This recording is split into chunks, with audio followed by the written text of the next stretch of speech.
Hey guys, Haz here at Shield K9, and I'm going to show you guys how to teach your dog to come. Any dog, including Huskies.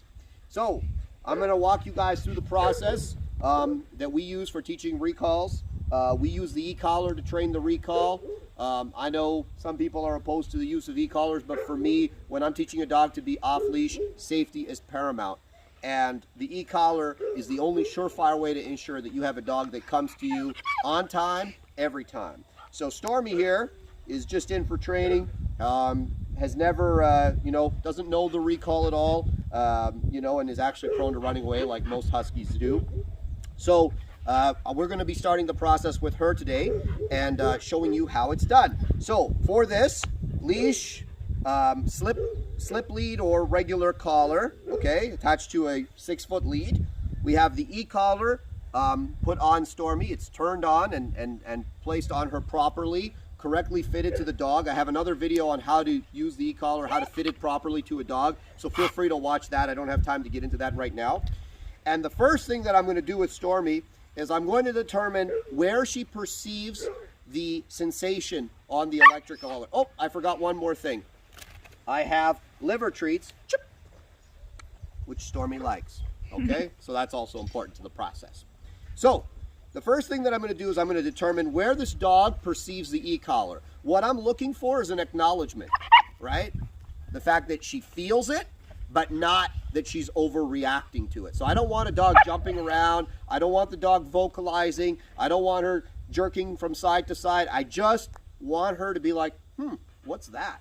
That's what I'm looking for from her. So what I'm going to do is no commands. I'm just going to start at the bottom, so at 1, and I'm going to start stimulating the dog, and I'm basically going to see where it is that she feels it. So that was a 6. That's a 5. That's a 3. She's barking at another dog right now. That's a 4. So you see that 4? That's a 4. She kind of perceives it, but she is ignoring it, right? So I'm going to use 4 with her. Hey guys, Haz here at Shield K9, and if you find this video useful and other videos like it, I plan on producing a lot more absolutely free content. When people ask me to make online training videos to help them, people offered me money to make them online training videos. I thought long and hard about it, but I've decided that I'm going to be offering videos like this, where I give you information and actual instructionals on how to do certain things when it comes to training your dog, absolutely free. All I ask is that if you find this video and others like it useful, you support us by simply following the GoFundMe link in the description below and hitting also that like and that subscribe button, because that helps us too. And, if you can, you can, and if you can't, you can't. We absolutely appreciate, whether you just hit that like and subscribe, or whether you give us $1 or $5, doesn't really matter.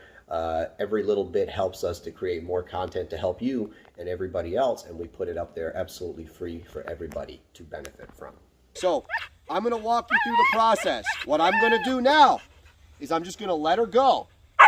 I'm going to start tapping on the e-collar. Okay, I might tap the e-collar 3 times.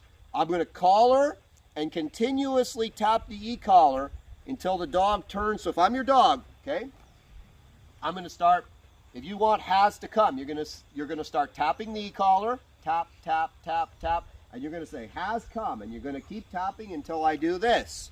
Second I do that, you're going to stop tapping and praise Haz all the way in, okay? There's a lot more complexities to it. I'll try to go over it all as I do it, okay? So we'll do the first one. So I'm going to let her go. I just got the end of the lead here. She's kind of doing her own thing.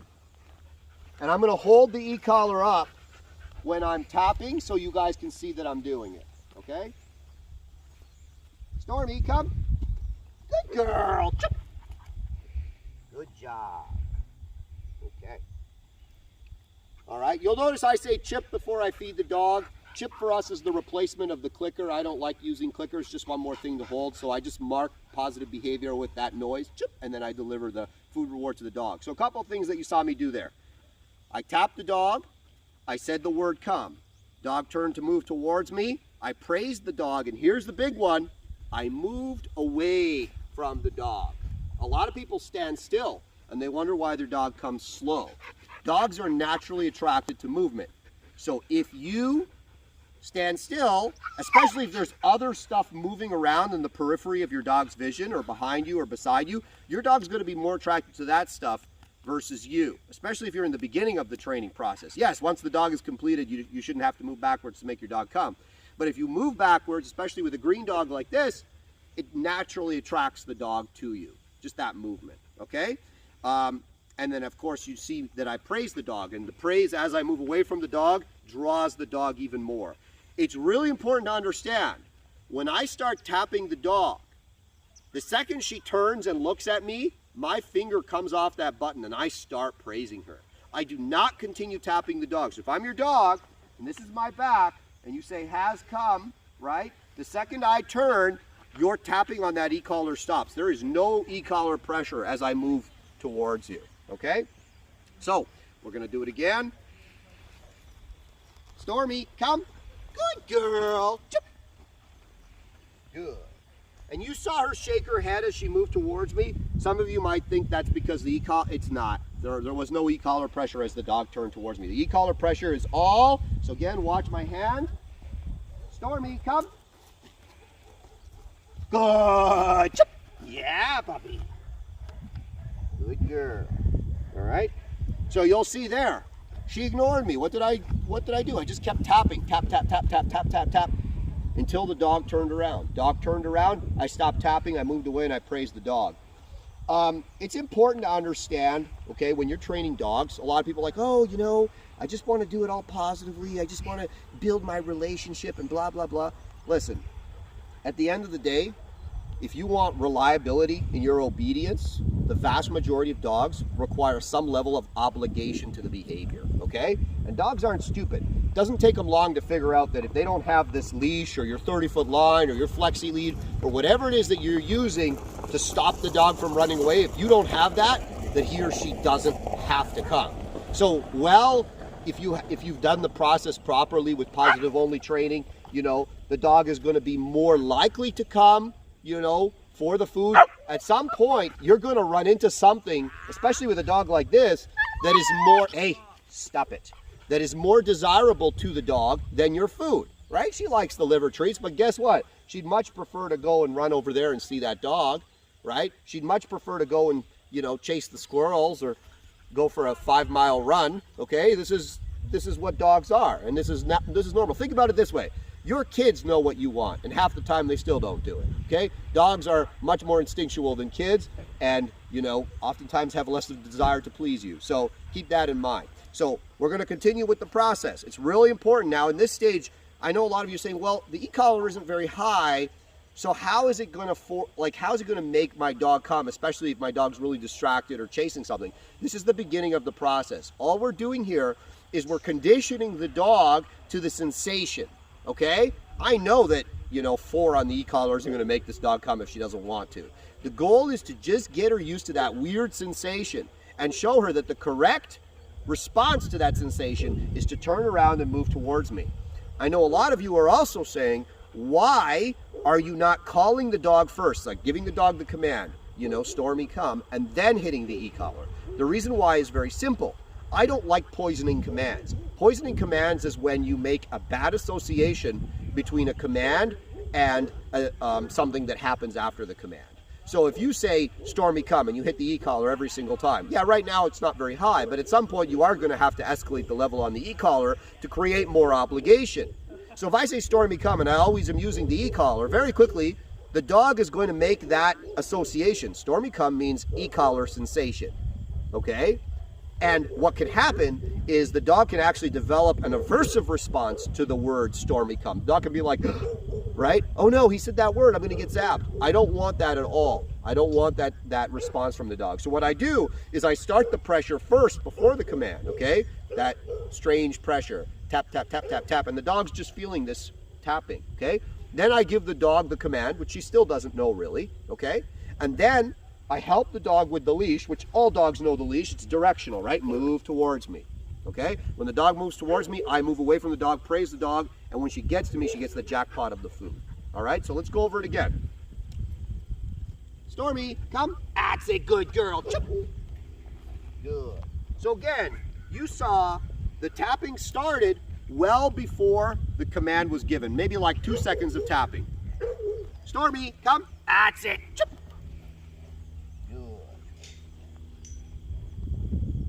And for those of you that own one of these, I encourage you put it on yourself and start tapping yourself at 4. You're not going to feel it. Personally, for me, I feel it at 7. But Huskies, in my experience, tend to be pretty sensitive dogs, okay? So they tend to feel the e-collar lower, which is good. It gives us the ability to reach them at lower levels. Right now, it's just an annoyance, a very mild annoyance. I don't want it above that. So let's say you're training and you do the tap tap and the dog like overreacts, like jumps or yelps. Finish your recall like nothing happened and then adjust your level down. You want the level at the bare, bare minimum. Just enough that the dog perceives it. Now, if you're tapping and you don't see a response from the dog, you need to examine your level and go up. Most people, the big mistake that they've made is either their e-collar isn't on or it's not tight. You have to make sure your e-collar's tight and that it's on and it's properly fitted, and then you can mess with your levels a little bit. My advice, put that e-collar on at least 10 minutes before you use it. That way it gets a good chance for it to settle and you're gonna get the maximum contact. Especially with Huskies, double-coated breed that have, very thick coats. So your typical, e-collar, if it's not properly fitted, it will not work very well. So again, one more time. Now, one more thing. When I'm doing this, guys, I know I've been standing here and talking. Normally what I do is I just walk around with my dog. Like I'll take my dog for a walk in the neighborhood, okay? And I let my dog kind of just do what she's doing, smell things, look at things. And every so often, I just go through the whole process. Stormy, come. That's it. Stormy, come. Good. So that was actually really good what she did there. She did a run by, right? She ran towards me and then decided, hey, I'm gonna head for that open gate, okay?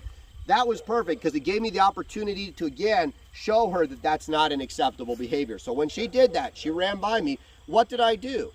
I didn't freak out. I didn't walk towards the dog. I just turned away from the dog, tapped her again, and said, Stormy, come. And then the second she turned towards me, I stopped tapping and I started praising. Okay? So again, Stormy, come. That's a good girl. Chip. Good job. There you go. Good. All right. Now, if you have a dog who's not food motivated, don't worry. Like you can see, Stormy has a very mediocre food drive. She's not going to die for the food by any stretch of the imagination, and she's not going to go out of her way for it. You could see I marked, and then she kind of just went off to smell the ground. Because right now, for her, smelling the ground is more important than eating, okay? There are certain things you can do to escalate the food drive in a dog. It's really not that important. At the end of the day, the most important part of recall training is teaching the dog that, well, coming is good and desirable and positive. Not coming is also undesirable. So this is the beginning of that process. So again, Stormy, come. That's a good girl. Come. Good. That's it. Now the other big mistake a lot of people make is they go, come, come, come, come, come, come, come. The whole time the dog's coming or not coming, right? If I say come and she doesn't come, I'll be come, come, come. A lot of people do that. That's a stupid thing to do. You're basically teaching the dog to ignore the first command, okay? So if you're in the habit of repeating yourself, remember this, your dog does not speak English. Okay, you might as well just be saying blah, blah, blah, blah, blah, blah, blah, blah, blah. And all you're doing is you're adding more white noise into the equation. If you want your dog to start speaking English, you've got to start showing them what things mean. So if I say, Stormy, come, it doesn't mean don't come, wait for me to say this 3 times, then come. It means I want you to come. So what I'm going to do is I'm going to say it once, and I'm going to make it happen. And the only thing she's going to hear on the way to me is praise. I don't repeat the command. The only time I repeat the command is when the dog fails. So as you saw there, she does a run by. What did I do? I step away from the dog and I repeat the command. I never move to intercept the dog. I always step away from the dog. Stormy, come. Good girl. Chip. Come. So right there, she put her nose down. I'm tapping right now. Tap, tap, tap. Good. I said chip. She put her nose down and left. Instead of running over to her and trying to shove the food in her mouth, I moved away from her and tapped her again. And the second she looked at me and moved towards me, gave me those eyes, gave me those ears, I immediately praised the dog, okay? It's really, really important, you know, if your dog kind of ignores you and moves off, like if they just kind of come and then just do that, you know, forget you and leave, I never go to the dog. I always move away from the dog. Always. And I make that pressure. Okay? Stormy, come. Good girl. Chip. Oh, there we go again. Come. Good. Come. Good. Come. Come. Good. Chip. There we go. Now we had some commitment. Every time in that last, she's kind of getting a bit bored, right? Every time in that last one, what did she do? She would kind of move towards me, but then turn her head away and kind of wander off, okay? And every time she did that, what did I do? I jumped away from her and tapped her again. And then when she moved towards me, I said, good. And when she turned away, I just jumped away from her and tapped again. I didn't yell, I didn't say no, you know, I didn't plead with her. It's all just a very simple process. When I call you, you must come. Now, this is the beginning of the process. The middle of the process is a different thing altogether. And I can't do that with her. She needs probably about a week of this to properly acclimate her to the sensation of the e-collar. Once she's there, we can get to the middle of the process. So I'm going to show you the middle of the process and the end with another dog.